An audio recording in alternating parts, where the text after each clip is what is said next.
இன்றைக்கும் கர்த்தர் நமக்காய் கொடுத்த ஒரு வார்த்தை. நேற்றைய தினத்திலே அதை அனுப்பிட்டேன். Lord makes bitter to better. அதாவது ஒரு கசப்பான அனுபவத்தை என் ஆண்டவர் ஒரு மதுரமான அனுபவமா என் ஆண்டவர் மாற்றி கொடுக்க போகிறார். ஆண்டவரை யாரை கேட்டாலும் வெளியே செஞ்சுட்டு இருக்கலாம், ரொம்ப சந்தோஷமா காண்பிக்கலாம். ஆனா உள்ளுக்குள்ளா ஏதோ ஒரு காரியங்கள் ஏதோ ஒரு இடத்துல என்னை அது காயப்படுத்தி கொண்டு இருக்கிறது. ஏனென்றால் அது எனக்கு ஒரு கசப்பான அனுபவம். அந்த கசப்புகள் என் வாழ்க்கையில் இருக்கிறதான நேரத்துல சந்தோஷங்கள் இருந்தாலும் சில நேரங்களில் கசப்பு அந்த சந்தோஷத்தில் கலக்கிறதான நேரத்தில் முழுமையும் என் வாழ்க்கை கசப்பாய் மாறுகிறது. அந்த கசப்பாய் மாறுகிற நேரத்துல அந்த கசப்புல இருந்து என் வாழ்க்கை எப்படி ஆண்டவரே மதுரமாய் மாறும். கர்த்தர் என்னென்ன வார்த்தைகளை சொடக்காய் கொடுத்தாரோ அது தனிப்பட்ட ஆசீர்வாதமாய் ஆண்டவர் கொடுக்கிறார். அன்பு தேவனுடைய சனமே, எழுதி வைத்துக் கொள்ளுவாய் என்றால் ஆண்டவர் உனக்கு கொடுக்கப்பட்ட ஆசீர்வாதத்தை எழுதி டிராஃப்ட் பண்ணிக்க. ஆண்டவரை உங்க சன்னிதானத்தில் ஒரு பிரமாண பத்திரமாய் நான் எழுதி வைக்கிறேன் ஆண்டவரை. ஏனென்றால் கர்த்தர் இதை நிறைவேற்றி கொடுக்கிற நேரத்தில் நான் பரத்துக்கு நன்றி சொல்ல போகிறேன். விசுவாசிக்கிறீங்களா? கர்த்தர் செய்து முடிப்பார். வாசிங்க ஏசாயா 62 அதிகாரம். ஏசாயா 62 அதிகாரம் 4 வசனம். நீ இனி, அதாவது இவ்வளவு நாள் எப்படி இருந்தாயோ என் ஆண்டவருக்கு கவலை இல்லை. என் ஆண்டவர் சொல்லுகிறார், நீ இனி இதற்கு மேற்பட்டு வருகிற காலங்கள் எதிர்காலம் உனக்கு வளமுள்ளதாக இருக்கும் என்று ஆண்டவர் சொன்னது போல நீ இனி கைவிடப்பட்டவள் எனப்படாமலும், நன்றாக கவனிக்க, உங்கள் தேசம் அல்ல உன் தேசம்.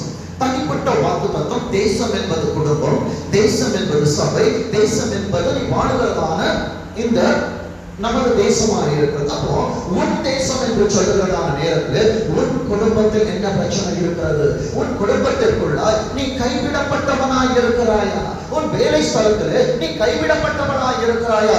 கர்த்தர் இன்றைக்கு அவர் உனக்கு வாக்குத்தத்தம் செய்கிறார். இது ஒரு சந்தோஷத்தின் மாதம், ஒரு சமாதானத்தின் மாதம், என் சஞ்சலங்கள் தவிப்புகள் ஓடி போகிற மாதம் என்று சொன்னவர் அவர் சொல்லுகிறார், ஒரு தேசம் இனி மறுபடியும் ஆண்டவர் சொல்லுகிறார், இவ்வளவு நாள் உன் தேசம் எப்படி இருக்குது எனக்கு கவலை இல்லை.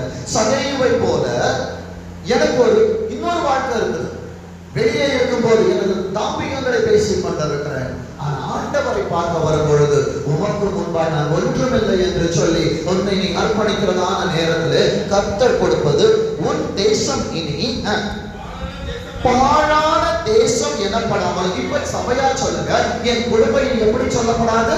பாழான குடும்பம் என்று சொல்லப்படாமல். நான் செய்கிற தொழில் பாழான தொழில் அல்ல. ஆண்டவர் உன்னை நம்பி ஒன்றை கொடுத்திருக்கிறார் என்றால் ஏன் எல்லாருக்கும் கொடுக்காம ஆண்டவர் என்னை நம்பி கொடுத்தார்? என்னிடத்திலே உண்மை இருக்கிறது, என்னால் இதை செய்ய முடியும் என்று சொல்லி என்னை காட்டிலும் அநேகர் இருக்க கர்த்தர் என்னை நம்பி ஒரு தொழிலை கொடுத்திருக்கிறார். அது பெருக்கிற தொழிலா இருக்கட்டும், அது கூட்டி பெருக்குகிறதா இருக்கட்டும், அது எளிவானதா இருந்தாலும் நீ அதை எளிவாய் நினைக்காதே. கர்த்தர் உன்னை நம்பி கொடுத்த பொறுப்பு. விசுவாசிக்கிறியா? இதை நான் மூடிடலாமா? இதை நான் என்ன செய்ய போறேன்? பிரச்சனை பற்றி ஓடாத, நின்று பேசு. ஆண்டவரிடத்தில் கேளு. இன்றைக்கு சோர்ந்து போய் அநேக கேள்விகளோடு நான் என்ன செய்யலாம், எதிர்காலம் எனக்கு எப்படி இருக்கும் என்று சொல்லி வந்திருக்கிறதான என் அருமை தேவ பிள்ளையே, கர்த்தர் உனக்கு வாக்குத்தத்தம் செய்கிறார். கடந்த காலத்துல, அதாவது ஒரு 2 நாளைக்கு முன்னாடி தேவன் கூட பேசிட்டு மாமா சொன்னான், அம்மா போயிட்டாங்க, எனக்கு இருந்த ஒரே ஆறுதல் அங்கதான் போயிட்டாங்க. அன்பு தேவனுடைய சனமே, யார் போனாலும் சரி, யார் வந்தாலும் சரி, பிரியாத தேவன் உன்னோடு இருக்கிறார். மரண பரியந்தம் அவர் உன்னை நடத்துவார். கரங்களை தட்டி கர்த்தரை மகிமைப்படுத்து. என் ஆண்டவர் உன்னை நடத்துவார் என்றார். உன் படகை என் ஆண்டவர் ஓட்டி செல்வார் என்றார். எத்தனை விதமான அலைகள் உனக்கு விரோதமாய் எழுமே என்றாலும் கர்த்தர் சுகமாய் மாற்றிக் கொள்வார். அங்கே வார்த்தை சொல்லுகிறது பாருங்க, உன் தேசம் இனி பாழான தேசம் எனப்படாமலும். நல்லாக கவனிங்க. இவ்வளவு நாளும் உலகம் எனக்கு கொடுத்த பெயர் உதவாத, ஒன்றுக்கும் உதவாத. நீ என்ன பண்ணன? உன்னால என்ன யூஸ் இருக்கு? You are useless. பட் என் ஆண்டவர் என்னை பார்த்து சொல்லுகிறார், நீ யூஸ்லெஸ் இல்லப்பா, யூ ஆர் யூஸ்லெஸ். உன்னை யாரும் பயன்படுத்தல. நீ நினைக்கிற என்னிடத்தில் என்ன இருக்கிறது? நீ ஒரு அடி எடுத்து வைத்துப்பா, ஆண்டவர் உன்னை அநேக அடிகளுக்கு அப்பால் கொண்டு போய்விடுவார். விசுவாசிக்கிறியா? ஆனா என்னைக்கு நீ முடியாது என்று சொல்லி சோர்ந்து போய் உட்காருகிறாயோ, உன் உடலே உனக்கு பாரமா அன்பு தேவனுடைய சனமே, ஆபத்து காலத்தில் நீ சோர்ந்து போவாய் என்றால் உன் பலன் குறுகிறது. என்னை பலப்படுத்துகிற கிறிஸ்துவினால எல்லாவற்றையும் செய்ய பலன் உண்டு என்று சொல்லி உனக்கு இருக்கிற இந்த பலத்தோட இன்னைக்கு எழுந்த நெல்லு.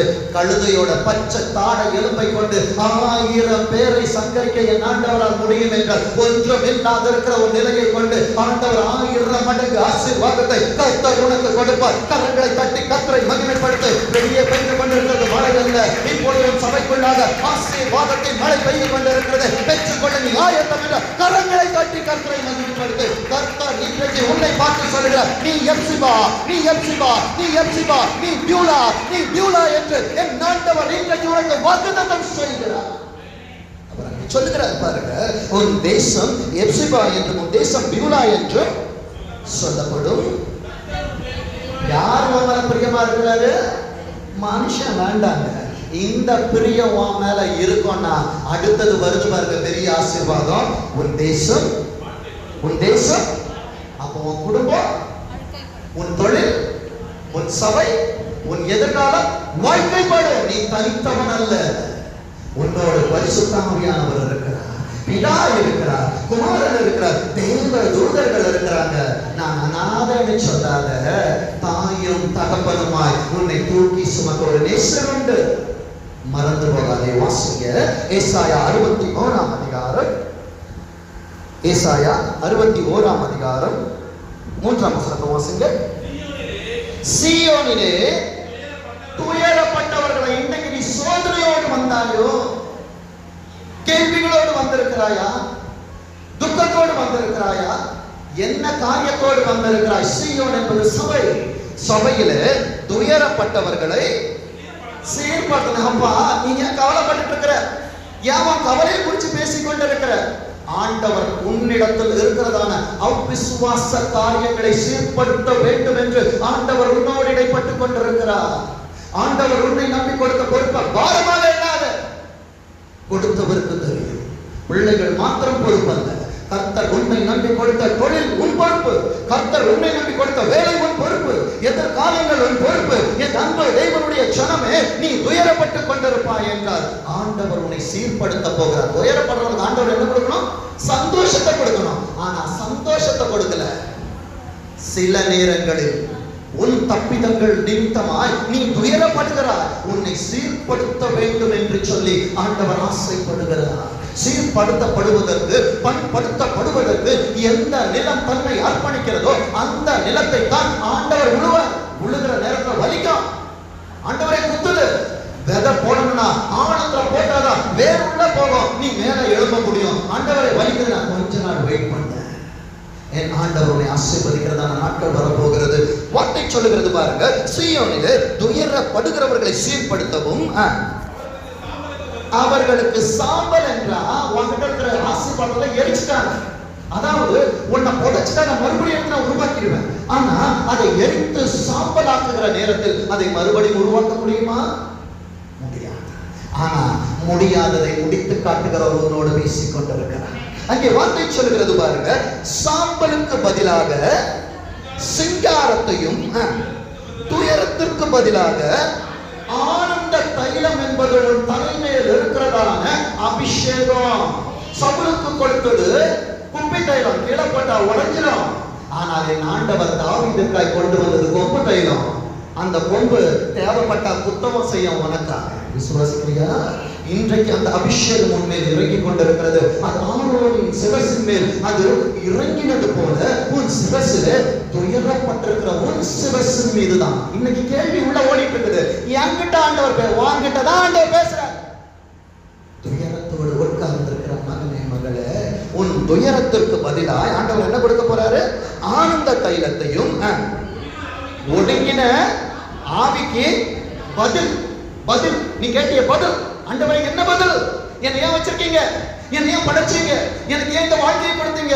எனக்கு ஏன் இந்த குடும்பத்தை கொடுத்தீங்க? எனக்கு ஏன் இந்த தொழிலை கொடுத்தீங்க? எனக்கு ஏன் இந்த எதிர்காலம் என்று சொல்லி கேட்டாயே, அதற்கு பதிலை ஆண்டவர் சொல்லுகிறார். ஒடுக்கின ஆவிலுக்கு பதில் துதியுடைய சிலுவையின் ஓட. அன்பு தேவனுடைய ஜனமே, பவுலும் சீலாவும் தங்கள் கைகளும் கால்களும் தொழுமரத்திலே மாட்டப்பட்டிருந்த நேரத்துல, துயரப்பட்ட நேரத்துல உனக்கு இருக்க வேண்டியது என்ன தெரியுமா? கர்த்தரை நான் எக்காலத்திலும் ஸ்தோத்திரிப்பேன். அவர் துதி என் வாயில் இருக்கும். அந்த துதி உன் வாயில் இருக்கிறதா? சோர்வு வந்தவுடனே ஆண்டவரின் நன்மைகளை மறந்து போனாயோ? வார்த்தை சொல்லுகிறது பாருங்க, ஒடுங்கின ஆவிக்கு பதில் துதியின் உடையை கொடுக்கவும் அவர் இன்னைக்கு ஆண்டவர் அனுப்பியிருக்கார். அப்பா நிறைய பேர் இன்னைக்கு ட்ரெஸ் இல்லாம இருக்கிறான். நம்ம எல்லாம் ட்ரெஸ் போட்டுருக்கோம். ஆவியின் கண்களினால் பார்க்கிறதான நேரத்தில் யோசுவாவோ வென்றால் அழுக்கு வஸ்திரம் தைத்தவனாய் தேவ சன்னிதானத்தில் நின்று கொண்டிருந்தார். இன்றைக்கு நீ அழுக்கு வஸ்திரம் தைத்தவனாய் அன்பு தேவனுடைய சனமே, என் ஆண்டவருடைய சிங்கார உடைகளை இழந்தவனாய் உட்கார்ந்து கொண்டிருக்கிறாய் என்றால் இன்றைக்கு ஆண்டவர் உன்னை சீர்படுத்த வேண்டும் என்பதற்காக வார்த்தைகளை கொடுத்து அனுப்பி இருக்கிறார். அவர் என்னை அனுப்பினார். கர்த்தர் தம்முடைய நீதியின் விருட்சங்கள் எனப்படுவது. அப்படி யாரு? நீங்கள் ஆண்டவருக்கு யாரு? உன் நீதி உனக்கு முன்பாக செல்லும். கர்த்தருடைய மகிமை உன்னை பின்னால கத்த. நீ ஏன் பயப்படுற? நீ விருட்சம், உன்னை யாரும் கொடுக்க முடியாது. ஏனென்றால் கர்த்தர் நாட்டின மகிமையின் விருட்சம். நீ யாரு? சொல்லுங்க, நான் யாரு? மகிமையின் விருட்சம். என்னை யாரும் ஆண்டவரின் கைகளில் இருந்ததை பிரித்தெடுக்க முடியாது. இன்றைக்கு இந்த வைராக்கியம் உனக்குள்ளா இருக்கும் என்றால் கர்த்தர் உன்னில் இருப்பது என்ன? தாழை எலும்பை மாத்திரம் வைத்திருக்கிறாயா? ஆண்டவரே, நாளைக்கு என்னவென்பது தெரியாது. இன்னைக்கு மதியானம் நான் என்ன பண்ண போறேன்னு தெரியாது. இன்றைக்கு சாயங்காலம் என் சாப்பாடு என்னவென்பது தெரியாது. இதுதான் என் நிலை. ஆனாலும் ஆண்டவர் சொல்லுகிறார், இல்லாததை முடித்து காட்டுவார். விசுவாசிக்கிறியா? அடுத்தது வார்த்தை சொல்லுகிறது பாருங்க, அதே அதிகாரத்துல 7ஆம் வசனத்தை வாசிங்க. உங்கள் வெட்கத்துக்கு பதில் என்னது? நீ சொல்ற ஆண்டவனை சோதித்தா. நான் வெட்கப்பட்டுட்டேன் மனுஷனுக்கு நடுவுல, என் தொழிலுக்குள்ளாய் வெட்கப்பட்டுட்டேன், என் குடும்பத்திற்குள்ளாய் வெட்கப்பட்டுட்டேன். This is your answer. ஆண்டவர்கிட்ட क्वेश्चंस நிறைய கேட்கிறோம்ல. ஆண்டவர் ஏன் ஏன் ஏன் ஏன் ஏன்? உன் வெட்கத்துக்கு பதிலை ஆண்டவர் கொடுக்கிறார். உன் வெட்கத்தோட பதில் என்ன தெரியுமா? என்னது? ரெண்டத்தனையாய் பலன் ஆண்டவர். அது வந்துட்டு இருக்குது, பரலோகத்துல இறங்கிட்டே இருக்குது. இப்போ அந்த ஆசீர்வாதத்தின் மழை என்னை நிரப்ப வேண்டும் என்றால் ஆண்டவரே, காலியான பாத்திரம் ஆண்டவரே, என்னை நிரப்புங்கப்பா, என்னை நிரப்புங்கப்பா, என்னை நிரப்புங்க ஆண்டவரே, அப்பா என்னை நிரப்பும் என்று சொல்லி ஒரு இருதயம் ஆண்டவரை நோக்கி அது கதறிக் கொண்டிருக்கிற நேரத்துல ரெண்டத்தனையாய் பதில் வரும். அப்போ உன் வெட்கத்துக்கு ஒரு பதில் இருக்கிறது. அந்த பதில் பக்கத்துல தான் இருக்குது. அது எங்க இருக்குது? சொல்லுங்க, எங்க இருக்குது பதில்?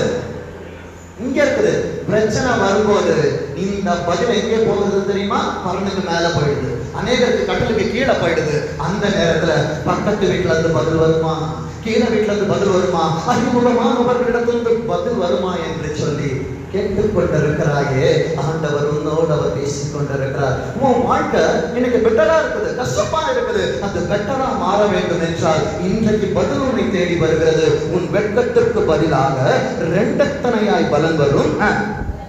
உன் அவமானத்திற்கு பதிலாக தங்கள் பாகத்துல எனக்கான ஒரு ஷேர் இருக்காண்டவரே, நிச்சயமாக நான் ஆசீர்வதிப்பேன் என்று சொன்னீர். எனக்கு அதில் பங்கு இருக்கிறது. இந்த வருடத்தின் வாக்கு தத்தத்தில் எனக்கு பங்கு இருக்கிறது. நீங்கள் கட்டப்படுவீர்கள். உன் வாழ்க்கை கட்டப்படும். என் பங்கு இருக்குது. ஆண்டவர் சொல்லுகிறார், உன் பாகத்தில் என்ன பண்ணுவாங்க? சந்தோஷப்படுவார்கள். அதன் நிமித்தம் தங்கள் தேசம் என்பது குடும்பம், நீ செய்கிற வேலை, உன் சபையில எத்தனை பலன் உனக்கு வரும்? இரட்டிப்பான சுதந்திரம் அடைவார்கள். என்ன மகிழ்ச்சி! உன் தேசம் ஃபர்ஸ்ட் வாழ்க்கப்பட போகுது. இரண்டாவது நித்திய மகிழ்ச்சி அவர்களுக்கு உண்டாகும். ஆண்டவரே என்று சொல்லி வந்த உனக்கு இன்றைக்கு ஆண்டவர் கொடுப்பது நித்திய மகிழ்ச்சி. அவர்கள் தலையின் மேல் இருக்கும் என்று சொன்னாரே, தலையின் மேல் இருக்கும் என்று சொன்னவர் இப்பொழுது சொல்லுகிறார், வானங்கள் உண்டாக கடவுது, பூமி உண்டாக கடவுது. உண்டாச்சா? உண்டாச்சா இல்லையா? ஆதியாகமம் 1ஆம் அதிகாரத்துல தான பார்க்கிறோம். இப்பொழுது ஆண்டவர் சபை நடுவாய் சொல்லுகிறார், நித்திய மகிழ்ச்சி எனக்கு உண்டாகும். சொல்லுங்க, நித்திய மகிழ்ச்சி எனக்கு உண்டாகும். அப்படியே அது உண்டாகும். உனக்குள்ள நீ அனுபவித்துக் கொண்டிருக்கிறாய், அனுபவித்துக் கொண்டிருக்கிறாய் என்றால் கரங்களை தட்டி கர்த்தருக்கு நன்றி சொல்லு. என் ஆண்டவர் பொய் சொல்ல மாட்டாரு. இப்பொழுது அது உண்டாகும் என்று சொன்னவர் உண்டாக்கி கொண்டிருக்கிறார். அடுத்தது வார்த்தை சொல்லுகிறது பாருங்க, வாசிங்க. கலாத்தியர் 4ஆம் அதிகாரம், கலாத்தியர் 4ஆம் அதிகாரம் 30ஆம் வசனம் 31ஆம் வசனம்.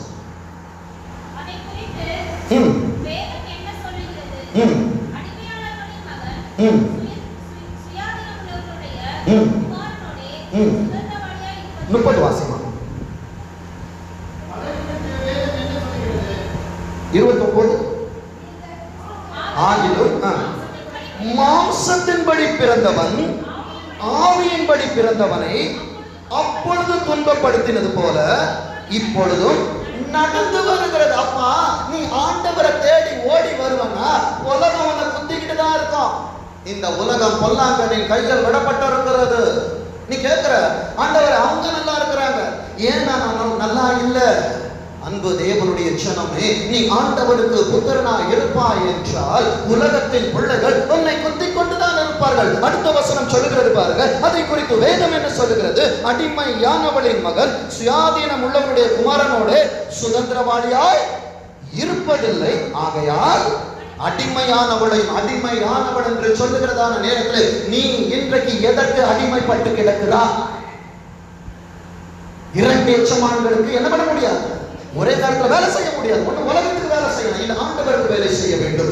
வார்த்தை சொல்லுகிறது, ஆகையால் அடிமை ஆனவளையும் அவளுடைய மகன் யாரு?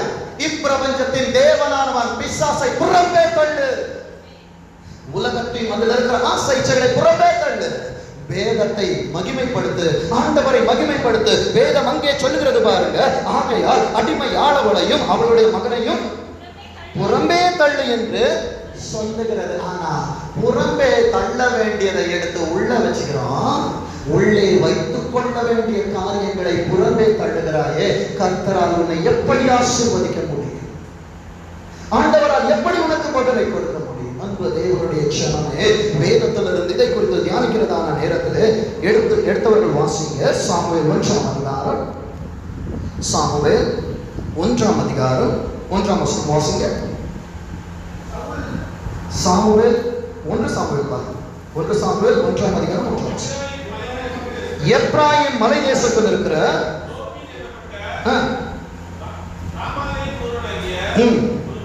ஒரு மனுஷன் இருந்தான். அவனுக்கு எல்கானா என்று பெயர். எல்கானா என்கிற இடத்துல அவனுக்கு ஒரு பெயரை போட்டுப்பார். அவனுக்கு இந்த பெயர் இருக்கிறது. சபையில் இருக்கிறாயே அன்பு தேவனுடைய ஜனமே, அன்றைக்கு எல்கானா என்று பெயர் அடுத்தது.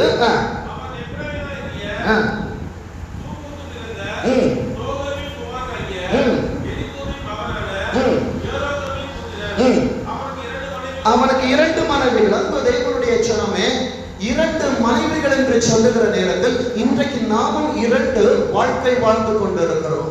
ஒன்று உலகம், ஒன்று தேவனுக்கு. அன்பு தேவனுடைய ஜனமே, நீ உலகத்திற்குள் இருப்பாய் என்றால் உலகம் உன்னை காயப்படுத்தாது. ஆனா ஆண்டவருக்குள்ளாய் இருக்கிற நேரத்தில் உலகம் உன்னை குத்தி கொண்டு தான் இருக்கும். வார்த்தை சொல்கிறது பாருங்க, அவனுக்கு 2 மனைவிகள் இருந்தார்கள்.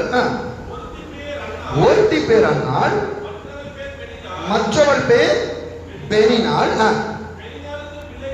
பெனினாளுக்கு பிள்ளைகள் இருந்தது, அன்னாளுக்கோ பிள்ளை இல்லை. நீ ஆண்டவருக்குள்ளாய் இருப்பாய் என்றால் சில நேரங்களில் உன் ஆசீர்வாதங்கள் இப்படியாகத்தான் இருக்கும். ஏனென்றால் நாம் இன்னும் பரத்திற்கு ஏறி போகவில்லை, உலகத்திற்குள்ளாய் வாழ்ந்து கொண்டிருக்கும். ஆனா பெனினாளுக்கோ என்ன இருந்தது? ஆசீர்வாதம் இருந்தது. காரு, பங்களா, வீடு எல்லாம் இருந்துச்சு. ஆனா ஆண்டவரை தேடி ஓடி வருகிற அன்னாளுக்கோ என்ன கிடையாது? ஆசீர்வாதங்கள் இல்லை. இதே போலதான் இன்றைக்கு இந்த அனுபவத்தில் உட்கார்ந்து இருக்கிற எல்கானாவே, இந்த அனுபவத்தில் உட்கார்ந்து இருக்கிற என் அன்பு அண்ணாவே, உனக்கான வார்த்தையை தான் ஆண்டவரிடத்தில் பேசிக் கொண்டிருக்கிறார். 4ஆம் வசனம் சொல்லுகிறது பாருங்க,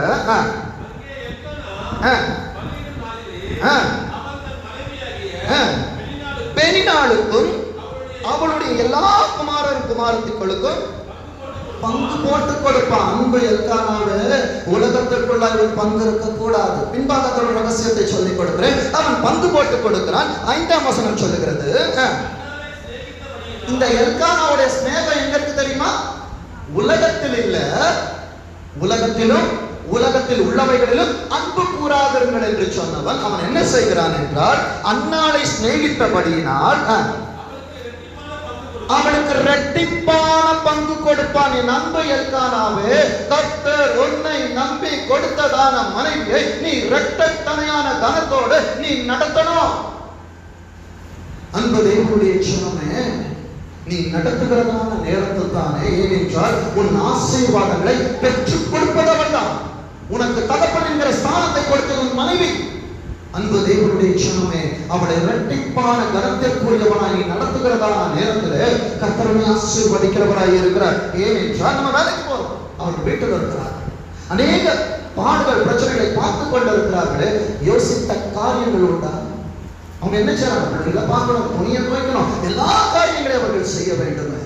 இரட்டத்தனையான கனத்திற்குரியவர்களாய் நடத்துகிறதான நேரத்தில் தானே கர்த்தர் ஆசீர்வதிக்க முடியும் என்பதை மறந்து போகாது. அங்கே வார்த்தை சொல்லுகிறது பாருங்க, அந்நாளை அவன் சிநேகித்தபடியினால்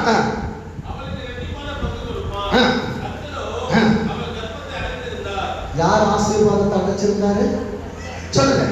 மனிதனா? இல்லை, அன்பு தேவனுடைய ஜனமே, அவர்கள் கண்களுக்கு முன்பாய் கர்த்தரை உயர்த்த வேண்டும் என்றால் சில நேரங்களில் ஆசீர்வாதத்தின் கதவுகளை நோவாவை எப்படி உள்ள விட்டு கதவை போடுனாரோ அதே போல சில நேரங்களில் ஆசீர்வாதத்தை கர்த்தர் அடைப்பார். நல்லா போயிட்டு இருந்த வேலை, இன்னைக்கு எனக்கு வேலை இல்லை. அன்பு தேவனுடைய ஜனமே, கர்த்தருக்காய் சுவிசேஷத்துக்காய் ஓடினாயே, கர்த்தருக்காய் ஆத்ம பாரத்தோடு ஓடிக்கொண்டிருந்தாயே, இன்றைக்கு என்னமானது? நீ அங்க பிரேக் அடிச்ச, ஆண்டவருடைய ஆசீர்வாதத்தை பிரேக் அடிச்சிருக்க. அன்பு தேவனுடைய ஜனமே, நான் எங்கே தவறுகிறேன்?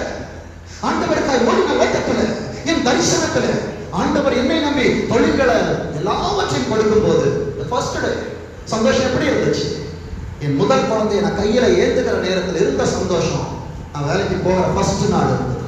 ஆனா வர வர இந்த வேலை இவர்கள் தானே விசாரங்கள் ஒரு இடத்தில் வருகிற நேரத்தில் ஒன்னில் இருக்கிற பொறுப்புகள் ஒன்னிலிருந்து பறிக்கப்பட்டது. வார்த்தை சொல்லுகிறது பாருங்க, வெளிநாடுக்கு பிள்ளைகள் இருக்கிறது, உலகத்திலே ஆசீர்வாதங்கள் இருக்கிறது, ஆனால் தேவனை தேடுகிற அந்நாளுக்கோ பிள்ளை இல்லை. அடைச்சது யாரு? ஆண்டவர். ஆண்டவர் அடைச்சா திறக்க முடியுமா? முடியாது. ஜாக்கிரதை உள்ளவனாய் இன்றைக்கு கர்த்தர் வாழ்க்கையில் வாசல்கள் பூட்டப்படாமல் வைத்திருக்கிறார் என்றால் நீ ஆண்டவருக்கு உண்மை உள்ளவனாய் இருக்கிறார். அந்த உண்மை மரண பரிதம் உண்மை உள்ளவனாயிரு. அடுத்தது வார்த்தை சொல்கிறது பாருங்க, 6ஆம் வசனம் வாசிங்க. கர்த்தர் அவள் கர்ப்பத்தை அடைத்திருந்தபடியினால் அவளுடைய சக்களத்தை, அப்ப நம்மளுடைய சக்களத்தை யாரு? உலகம். நம்மளுடைய சக்களத்தை யாரு? நமக்கு சக்களத்தை இருக்கு. யாரு? உலகம். அவளுடைய சக்களத்தை அவள் துக்கப்படும்படியாக அவளை மிகவும், சாதாரண துக்கம் இல்ல, மிகவும் விசனப்படுத்துவா. அன்பு தேவனுடைய ஜனமே, நீ கர்த்தரை தேடி வேதத்தை எடுக்கிற நேரத்துல, நீ ஆண்டவரை நோக்கி நேர் முழங்காலில் நிற்கிற நேரத்துல உலகம் உன்னை பார்த்துட்டு சும்மா இருக்காது, உன் வேலைஸ்தலம் உன்னை பார்த்து சும்மா இருக்காது. எப்படி தானியேலை, ஷாத்ராக், மேஷாக், ஆபேத்நேகோவை அவர்கள் அந்தி சந்தி மத்தியான நேரத்திலே தேவனை தேட வேண்டும் என்று அவர்கள் நினைத்த நேரத்திலே அவர்களுக்காய் இருந்தது சிங்கக்கவி, அவர்களுக்காய் இருந்தது அக்கினிச்சோழர். அன்பு தேவனுடைய ஜனமே, இன்றைக்கு நீ சிங்கங்களின் கெவிக்குள் இருக்கிறாயா? ஆனா நீ சிங்கத்தின் கெவிக்குள்ளா இருந்தாலும் அங்கே உள்ளே இருக்கிற சிங்கத்தை காட்டிலும் என் யோக ராஜசிங்கம் பெரியவர். கரங்களை தட்டி கர்த்தரை மகிமைப்படுத்து. அவர் சிங்கங்களின் வாய்களை அடைத்து போடுவார். நீ அக்கினி சூளைக்குள்ளா இருந்தாலும் உன்னோடு ஒருவர், உன்னோடு அவர் உலாவிக் கொண்டிருக்கிறார். அவர் உன்னை விட்டு விலகவும் மாட்டார், உன்னை கைவிடவும் மாட்டார். விசுவாசிக்கிறியா? உலகம் அப்படிதான். நீ கேள்வி கேட்கல, பதில் சிங்காரம் வேணும், துதியின் உடை வேண்டுமா? பதில் என்னவென்று தெரிந்து கொள். உலகம் உன்னை துக்கப்படுத்திக் கொண்டு தான் இருக்கும். அங்கே வார்த்தை சொல்லுகிறது பாருங்க, 7ஆம் வசனத்தை வாசிங்க. அவள் கர்த்தருடைய ஆலயத்திற்கு போகும் சமயத்துல தான் துக்கம் குத்துறாங்க. நான் சர்ச்சைக்கு போன, ஆனா வேலைக்கு போன நினைஞ்சிட்டும் போவேன், நான் சம்பளம் வராது. ஆனா நீ ஆலயத்துக்கு வரலன்னா ஆண்டவர் மொத்தமும் கட் பண்ணிடுவார். அப்ப என்ன பண்ணுவார்? அன்பு தேவனுடைய ஜனமே, நான் உங்களை அறியேன் என்று ஆண்டவர் சொல்லுவதற்கு முன்பாக என் ஆண்டவர் உன்னை கூப்பிடுகிறதான நேரத்தில் ஆராதனை ஒழுங்குகள் அருமையாக சொன்னாங்க. அந்த ஒழுங்குக்குள்ளாய் நீ ஒழுங்காய் இருப்பாய் என்றால் கர்த்தர் பார்த்துக் கொள்ளுங்க. நீ இதை ஒண்ணு பார்த்துக்கணும் முடியாது. உலகத்தோடு எதிர்த்து நிற்க நம்மளால முடியாது. பிராணி இல்லை. எவ்வளவு நாள் எத்தனை பேரோடு என்னால் போராடி கொண்டு இருக்க முடியும்? சோர்ந்து போவார், களைத்து போவார். அங்கே வார்த்தை சொல்லுது பாருங்க, அவள் கர்த்தருடைய ஆலயத்திற்கு போகும் சமயத்தில் இவள் அவளை மனமடிவாக்குவார். உனக்கு சந்தோஷம் வரும் பொழுதெல்லாம் ஆண்டவரே இன்கிரிமெண்ட் இங்க வந்தது போல இருக்குது. கடன்காரன் வந்து கதவை தட்டுறான். ஆண்டவரே நான் ஒரு வண்டி வாங்கணும்னு நினைக்கிறேன். வாலிப பிள்ளைகள் ஏக்கங்கள் வாங்கணும்னு நினைக்கும் போது வைத்திருக்கிற காரியங்கள் எங்கோ போகிறது. நீ ஆண்டவருக்கு உண்மையாக இருக்கிறாயா? வார்த்தை இங்கே சொல்லுகிறது பாருங்க, இவள் அவளை மனமடிவாக்குவாள். எத்தனை பேர் இப்படி வந்திருக்கீங்க இந்த அனுபவத்துல? ஆண்டவரே என்னால சாப்பிட முடியல, கடன்காரன் வருவான், துக்கத்தோடு இருக்கிறேன். இன்றைக்கு ஆண்டவர் சொல்லுகிறார், உன் துக்கம் நீங்கும்படியா நான் உன்னோடு பேசிக் கொண்டிருக்கிறேன், உன்னோடு நான் பேசிக் கொண்டிருக்கிறேன் என்பதை மறந்து போகாதே. வாசிங்க 10ஆம் வசனத்தை வாசிங்க பார்ப்போம்.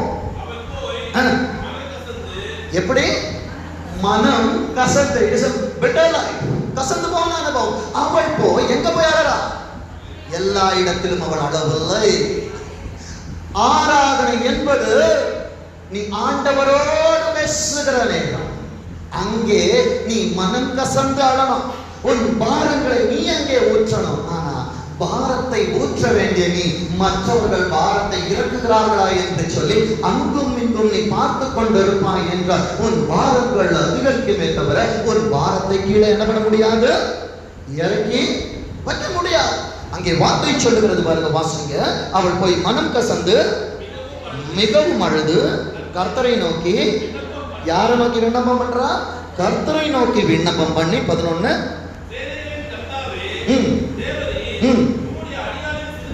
உம்முடைய அடியாளின் சிறுமையை கண்ணோக்கி பார்த்து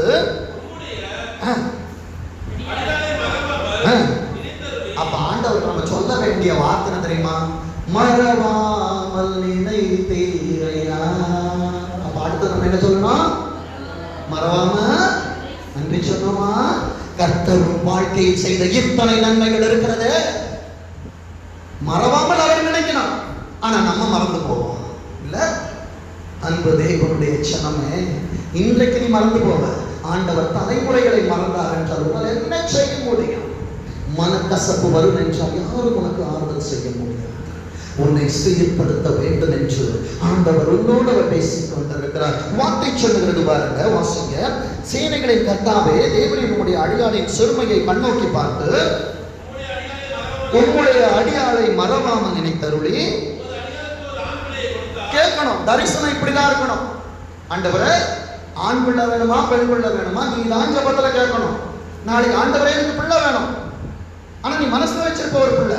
ஆண்டவர் நாளைக்கு கொடுத்த உடனே ஆண்டவர் என் மன விருப்பத்தை கேட்கவில்லை, நீ ஆண்டவருக்கு உன் தரிசனத்தை சொல்லவில்லை.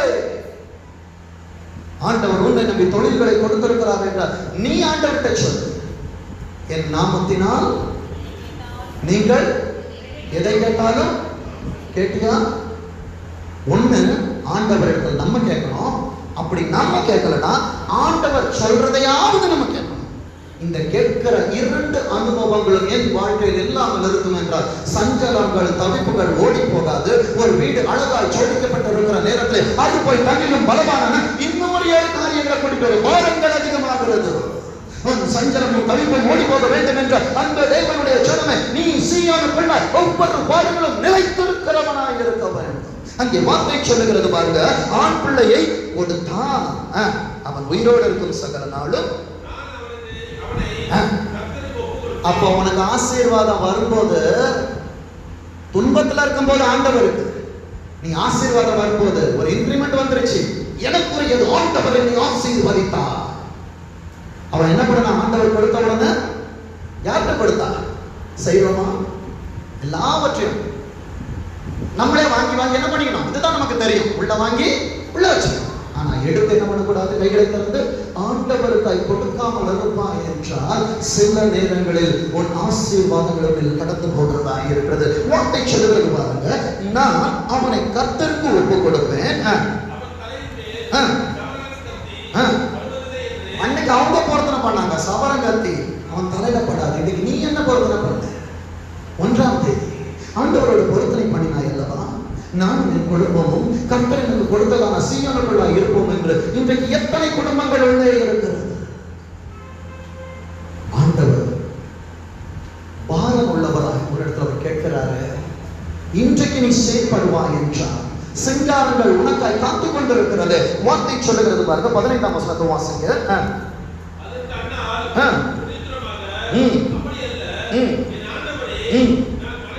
நான் யாரு? நான் யாரு?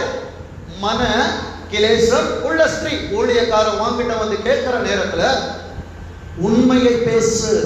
டாக்டர் கிட்ட தலைவலின்னு போயிட்டு டாக்டர் கேட்கிறாரு, அம்மா உனக்கு என்ன பண்ணுது? எனக்கு இருப்பது தலைவலி. நான் போயிட்டு எனக்கு வயிற்று வலின்னா டாக்டர் எதற்கு மாத்திரை கொடுப்பாரு?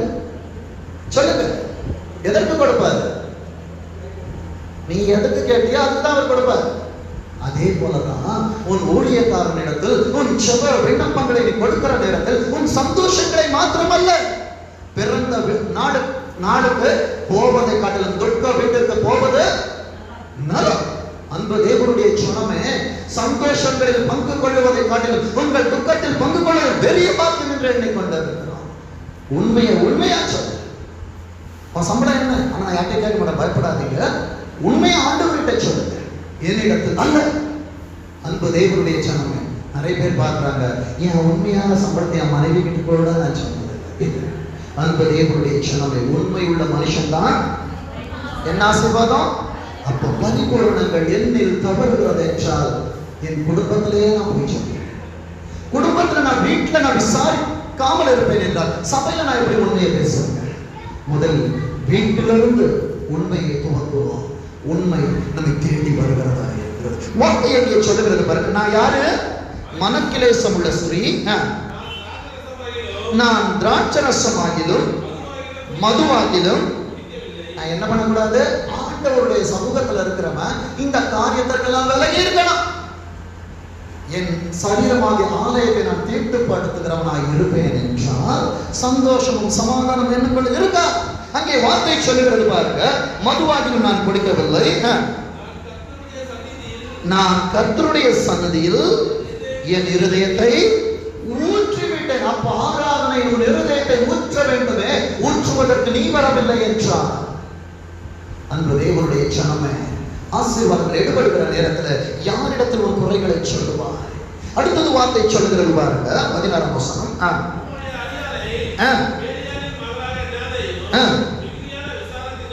நான் இப்ப எப்படி உட்கார்ந்துருக்கேன்? இன்னைக்கு இங்க உட்கார்ந்துருக்கிற அநேக பிள்ளைகள் இப்படிதான். எப்படி உட்கார்ந்துருக்கிறோம்?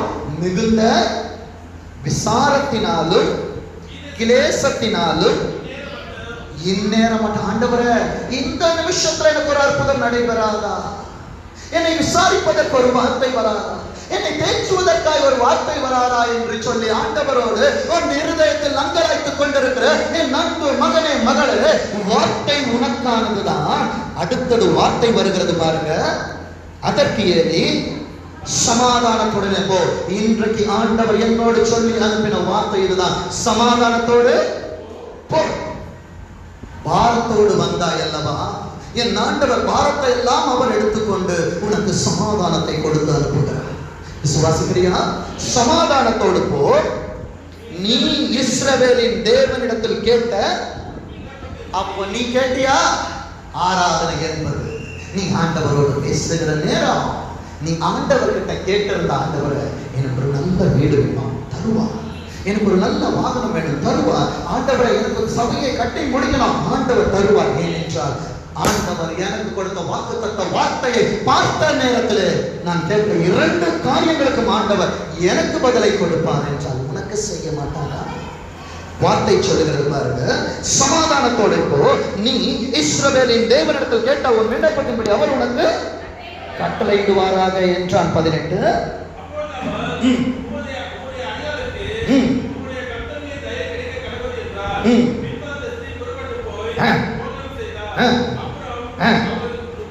அப்ப இந்த மாசம் என்ன பண்ணாம இருக்கக்கூடாது? சாப்பிடாம இருக்கக்கூடாது. கோபத்தை எங்க காட்டாத? எங்க காட்டாத? எங்க காட்டாத? சாப்பாடு. ஏனென்றால் இந்த ஒரு பருக்கை சோறும் இல்லாமல் அநேக குடும்பங்கள் இருக்கிறது. கர்த்தர் உன்னை போஷிக்கிறதான நேரத்தில் அநேக வீடுகளில் மனைவி மீது கோபம் வந்துருச்சுன்னா கணவன் எடுக்கிற ஆயுதம் என்ன தெரியுமா? நான் இன்றைக்கு என்ன பண்ண மாட்டேன், சாப்பிட மாட்டேன். உலகத்தில் எனக்கு ஸ்விக்கி இருக்கிறது, என் ஆபீஸுக்கு பக்கத்துல தலப்பாக்கட்டு பிரியாணி இருக்கிறது. அதை நேரா சொல்லிட்டு போ, குடும்பத்தை கூட்டிட்டு போ, பிள்ளைகளை கூட்டிட்டு போ, சந்தோஷமாயிரு. பிரியமானவனே, உன் ஆத்மா வாழ்வது போல நீ எல்லாவற்றிலும் வாழ்ந்து சுகமாயிருக்கணும் தான் ஆண்டவர் வேண்டுகிறார். ஆனா பொய்யான பாவத்தை காமிச்சிட்டு நம்ம மாத்திரம் போயிட்டு என்ன பண்ணுவோம்? சிக்கன், மட்டன், பர்கர், வேற வைனாட் எக்ஸெட்ரா எக்ஸெட்ரா. அன்பு தேவனுடைய ஜனமே இல்ல. வார்த்தை சொல்கிறது பாருங்க, ஆண்டவருடைய சமூகத்தில் வார்த்தை இறங்கி வச்சுட்டு அவர் பார்த்துக் கொள்வார். ஆபிரகாமுக்கு தெரியாது. ஈசாக்கை ஆண்டவர் கேட்ட நேரத்தில் என்ன நடக்கும் என்பது நம்பி நடந்து போனாங்க. 3 நாள் பிரயாணம். வேலைக்காரன் கேட்கிறான், பிள்ளையே கேட்கல, கர்த்தர் பார்த்துக் கொள்வார். இந்த நம்பிக்கை உனக்கு இருக்கும்னா கர்த்தருடைய சந்நிதியிலே உனக்காய் பார்த்துக் கொள்ளப்படும். விசுவாசிக்கிறியா? கர்த்தருடைய சந்நிதியிலே இன்னைக்கு உன் இருதயத்தை ஊற்றி இருக்கிறீங்க. மனுஷன் ஏமாற்றுவான், உன் சூழ்நிலை ஏமாற்றும், ஆண்டவர் ஏமாற்ற மாட்டான். அங்கே வார்த்தை சொல்லுகிறது பாருங்க. அடுத்த வசனத்தை வாசிங்க, 19. அப்ப எப்ப எழுப்பனா? அடுத்த உன்னை சீர்படுத்துற வார்த்தை எப்ப எழுப்பனா? எல்கானா அன்னாள் எப்ப எழுப்பனா? அவர்கள் அதிகாலையில் எழுந்து கர்த்தரை, இந்த அனுபவம் உனக்கு இருக்கும் என்றால் நீ கேட்கிற காரியத்தை கர்த்தர் உனக்கு கொடுப்பார். அவர்கள் அதிகாலையில் எழுந்து கர்த்தரை பணிந்து கொண்டு தங்கள் வீட்டிற்கு திரும்பி போனார்கள். எல்கானா தன் மனைவியாகிய அன்னாளை அறிந்தான். இதுவரைக்கும் அவன் மனைவி நீ அறியாமல் இருக்கிறாயா? அவளுக்கு என்ன வேணும் முதல்ல நீ அறி. அவன் பசித்திருக்கிறாளா, தேவையில் இருக்கிறாளா, அவள் கேட்கிற காரியங்களை நான் சந்திக்கிறவர் எல்கானாவா இருக்கிறேனா? உன்னை புடமிட்டுப்பான். ஏன்னா முன்னால் போகிற மந்தைக்கு முன்பாய் நடக்கிற கடாவாய் நீ இருக்கிற நேரத்தில் பின்பாய் இருக்கிற ஒரு குடும்பம் ஆசீர்வதிக்கப்படும். நீ ஒரு நோவாவாய் இருக்க வேண்டும். பிள்ளைகளை பாதுகாக்கிறவனாய், மனைவியை போஷிக்கிறவனாய் நீ இருக்கிற நேரத்தில் தான் கர்த்தர் உன்னை ஆசீர்வதிப்பார். விசுவாசிக்கிறீங்களா? எல்கானா தன் மனைவியாகிய அன்னாளை அறிந்தான். அவர்கள் தேவை என்னன்னு உட்கார்ந்து பேசு, கேளு. அம்மா உனக்கு என்ன வேணும், உனக்கு நான் என்ன செய்யணும்? உடனே எல்லாரும் பார்க்கிறாங்க, அப்பப்பா பாஸ்டர் எவ்வளவு அழகா பாயிண்டா எடுத்து கொடுக்கிறாரு. நான் பேச நினைத்ததெல்லாம் அவர் பேசிக் கொண்டிருக்கிறாரு. நீ உடனே கேட்காத, ஏங்க எனக்கு இங்க வேணாம், தொப்பிவாலாக்கு போய் நீங்க பிரியாணி வாங்கிட்டு வந்தாதான் நான் சாப்பிடுவேன்னா. உன் சட்டிக்குள்ள எலும்பு இருக்காது, உன் உடம்பில் இருக்கிற எலும்புகளை எல்லாம் எண்ணிக்கொண்டுதான் இருப்பான். விசுவாசிக்கிறீங்களா? அன்பு தேவனுடைய ஜனமே, விட்டு கொடுக்கிற இடத்துல பேலன்ஸ் பண்ணணும். என் கணவனிடத்தில் என்ன இருக்கிறது, அவரிடத்துல வருமானம் இருக்கிறதா, இன்றைக்கு நான் கேட்கிற காரியங்கள் அவரால் பெற்றுக்கொள்ள முடியுமா? புத்தி உள்ள ஸ்திரீயாய் நீ மாறுகிற நேரத்துல கர்த்தர் ஒரு குடும்பத்தை கட்டி எழுப்புவார். வாசம் அங்க சொல்லப்பட்டிருக்கிற காரியத்தை பாருங்க. தன் மனைவியாக அன்னாளை அறிந்தப்போ அவர்களுக்கு என்ன தேவை என்பதை அவன் அறிகிற நேரத்தில் தான் கர்த்தர் அவளை நினைத்தருளினார். அப்போ தெரிந்து கொள்ள வேண்டிய சத்தியங்கள் என்னவென்றால், என்றைக்கு ஒரு கணவன் தன் மனைவிக்கு பிரியமானபடி, மனைவி தன் கணவனுக்கு பிரியமானபடி அவர்கள் ஒன்றாய் இசைந்திருக்கிறார்களோ கர்த்தர் அந்த குடும்பத்தை தான் நினைத்தருளுவார். விசுவாசிக்கிறீங்களா? மனைவியை குறித்து சொல்லாதீங்க, அவனுக்கு ஒன்றும் தெரியாது. ஆமாங்க, தெரியாது. உனக்காகவே உன்னை நினைத்துக் கொண்டு வீட்டில் இருக்கிறவனுக்கு ஒன்றும் தெரியாது, அவனுக்கு சமைக்க தெரியாது. கற்றுக்கொள்ள அன்பு தேவனுடைய ஜனமே, இன்று வரைக்கும் யார்கிட்ட வேணாலும் கேளுங்க. ஏனென்றால் ருசிக்காய் சாப்பிடாதீங்க, பசிக்காய் சாப்பிட்டு போடாதீங்க. அப்ப எல்லாமே உனக்கு எப்படிதான் தோணும்? ருசி உள்ளதாய் தோணும். உன் மனைவி செய்கிற எல்லா காரியங்களும் உனக்கு ருசி உள்ளதாய் தான் தோன்றும். அன்பு தேவனுடைய ஜனமே, கர்த்தர் உன்னை ஆசீர்வதிக்க வேண்டும் என்றால் என் அன்பு எல்கானாவே, நீ உன் மனைவியை அறிந்து கொண்டிரு. யோசுவாவை போல நான் என் வீட்டார் வர நேரத்துல கையை பிடிச்சு நடந்து வா. உன் பிள்ளைகள் முன்னே நடந்து போவார்கள். அவர்கள் வாழ்க்கையை துவங்குகிற நேரத்துல என் தகப்பன் இப்படித்தான் இருந்தார், இன்றைக்கு என் வாழ்க்கை சந்தோஷமா இருக்கிறது என்றால் என் தகப்பன் வாழ்ந்து காட்டின வாழ்க்கை. அன்பு தேவனுடைய ஜனமே, இன்றைக்கு என் பிள்ளைகளுக்கு நான் புத்தி சொல்லுகிறேன். என் அன்பு எல்கானாவே, மனைவிக்கு என்ன வேண்டும் என்பதை அறிந்து கொள்ளுவா என்றார். கர்த்தர் உன்னை, உன் தொழிலை, உன் எதிர்காலங்களை, நீ வேண்டி விரும்பி கேட்கிற காரியங்களை கர்த்தர் இன்றைக்கு உனக்கு நினைத்து அருளுவா. விசுவாசிக்கிறியா? நடந்த காரியத்தை பாருங்க. 20ஆம் வசனத்தை வாசிங்க. சில நாள். அப்போ ஆசீர்வாதம் இன்னும் எவ்வளவு நாள்ல வரப்போகுது சொல்லுங்க. ரொம்ப கிட்ட வந்துட்டேன். எங்க வந்துட்டேன்? ரொம்ப கிட்ட வந்துட்டேன். சில நாள் சென்ற பின்பு அன்னாள் கர்ப்பவதியாகி ஒரு குமாரனை பெற்று. அப்போ நீ உன் வீட்டு காரியங்களை அறிகிறதான நேரத்தில் சில நாட்களில் உன் கடன் பாரம் மாறப்போகிறது, உன் வறுமை மாறப்போகிறது, உன் துன்பங்கள் மாறப்போகிறது, உன் பிரச்சனைகள் மாறப்போகிறது. நீ இன்றைக்கு வேண்டி விரும்பி காத்துக் கொண்டிருக்கிற உன் ஆசீர்வாதங்கள் உன்னை தேடி வரப்போகிறது. நீ இனி அழுது கொண்டு இரா. வார்த்தை சொல்லுகிறது பாருங்க. யாருக்கிட்ட கேட்ட? இதுதான் முக்கியம். ப்ரமோஷன் வந்த உடனே இது நான் கட்டின மகா பாபிலோன் அல்லவா, இது உங்களால் உண்டானது அல்ல, என் கைபலனும் என் சாமர்த்தியமும் இது சம்பாதித்ததுன்னு சொல்லாத, என் ஆண்டவரே அதற்கு பலனை கொடுக்கிறவர். எந்த ஆசீர்வாதம் வந்தாலும் சரி, அது சிறிதா இருந்தாலும் பெரிதா இருந்தாலும் அவருக்குரியது. அது அவருக்குரியது. 1% எனக்கு இன்கிரிமெண்ட் வந்தாலும் ஆண்டவருக்குரியது. 1000 மடங்கு ஆசீர்வாதங்கள் வந்தால் அது ஆண்டவருக்குரியது. கர்த்தரிடத்திலிருந்து பெற்று என் ஆண்டவருக்கு கொடுக்கிறேன். யோபுவின் அனுபவம் உனக்குள்ளாய் வரணும். கர்த்தரிடத்திலிருந்து நன்மையை பெற்றனா பைத்தியக்காரி பேசுகிறது போல் பேசாத. சில சூழ்நிலைகள் உண்மை தேடி வருகிற நேரத்தில் சொல்லணும், என் ஆண்டவருக்கு நன்மையை வாங்கியிருக்கேன். இன்றைக்கு என் ஆண்டவர் சில காரியங்களை அடைத்து வைத்திருக்கிறார் என்றால் அது சில காலங்கள் தான். விசுவாசிக்கிறியா? எந்த இடத்தில் சீர்படாமல் இருக்கிறாயோ இன்றைக்கு சீர்படு. அங்கே வார்த்தை சொல்லுகிறது பாருங்க. 27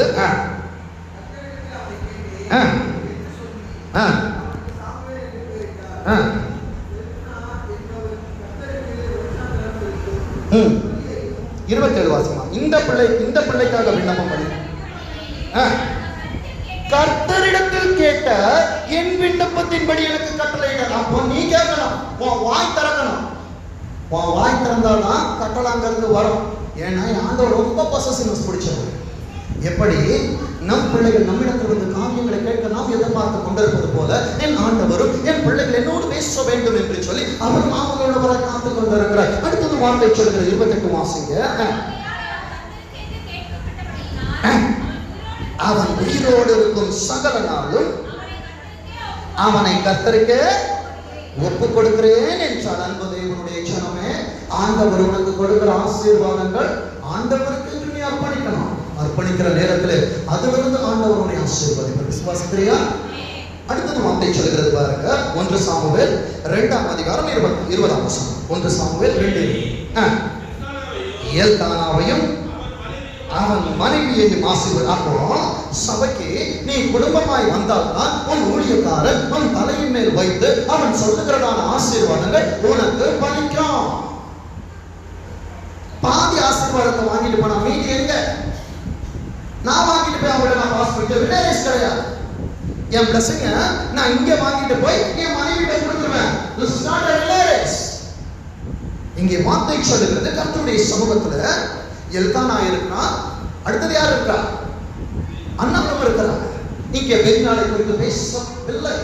உனக்குள்ளாக உலகத்தின் ஆசீர்வாதங்கள் இருக்கலாம், ஆனால் சபைக்குள்ளாய் வருகிறதான நேரத்தில் வெறுங்கையாவா? என்கிட்ட இருக்கு, என்கிட்ட பணம், பதவி, ஆஸ்தி, அந்தஸ்து, வெளியே செருப்ப போல வெளியே கடத்தி விட்டு உள்ளவா? நீ உன் மனைவி ஆண்டவருக்கு முன்பாக முழங்கால் படியிடுங்க. 1ஆம் தேதி ப்ராமிஸ் பிரேயர் முடியுதா?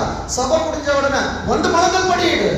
உனக்கான ஆசீர்வாதங்கள் பரத்திலிருந்து கடந்து வரும். விசுவாசிக்கிறியா?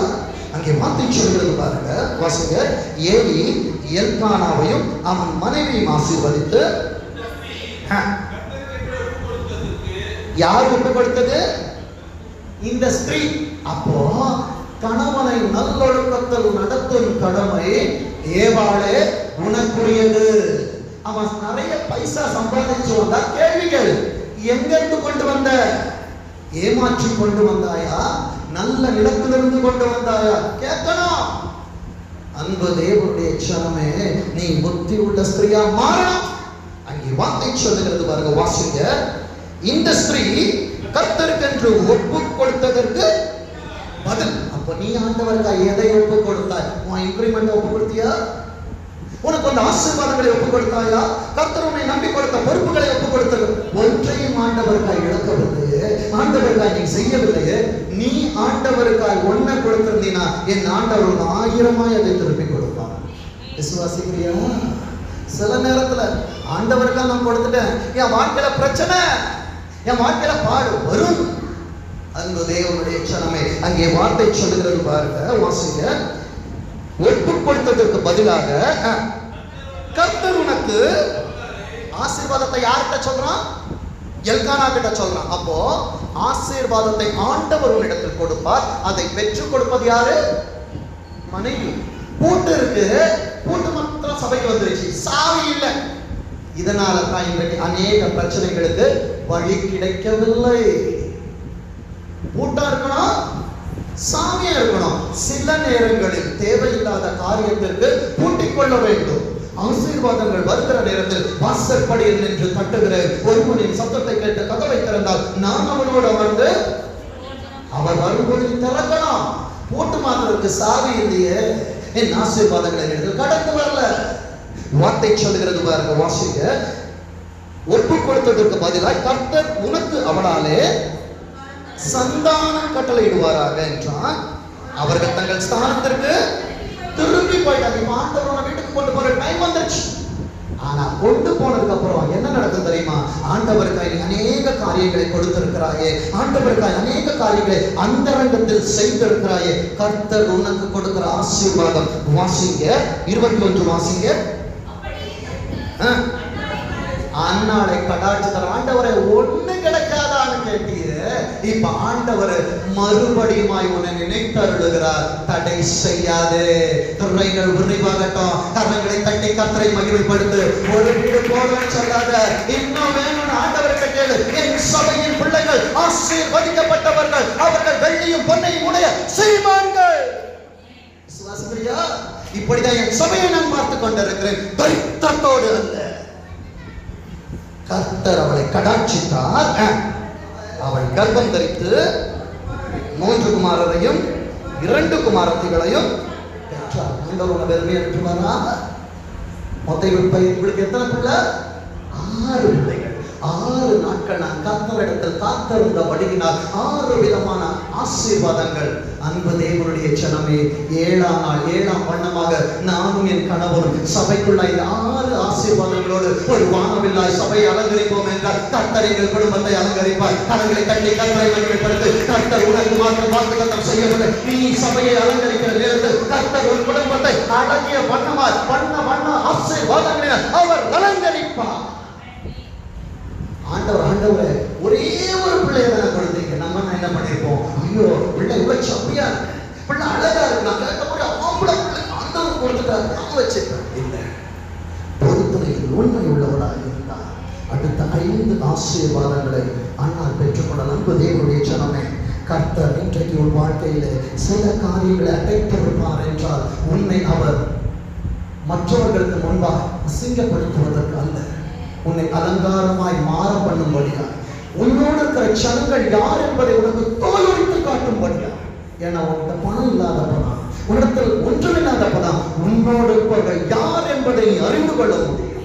விசுவாசிக்கிறியா? வார்த்தை சொல்லுகிற அதே அதிகாரத்துல 30ஆம் வசனம் 2ஆம் பகுதியை வாசிங்க. அதே அதிகாரம் 30ஆம் அதிகாரம்.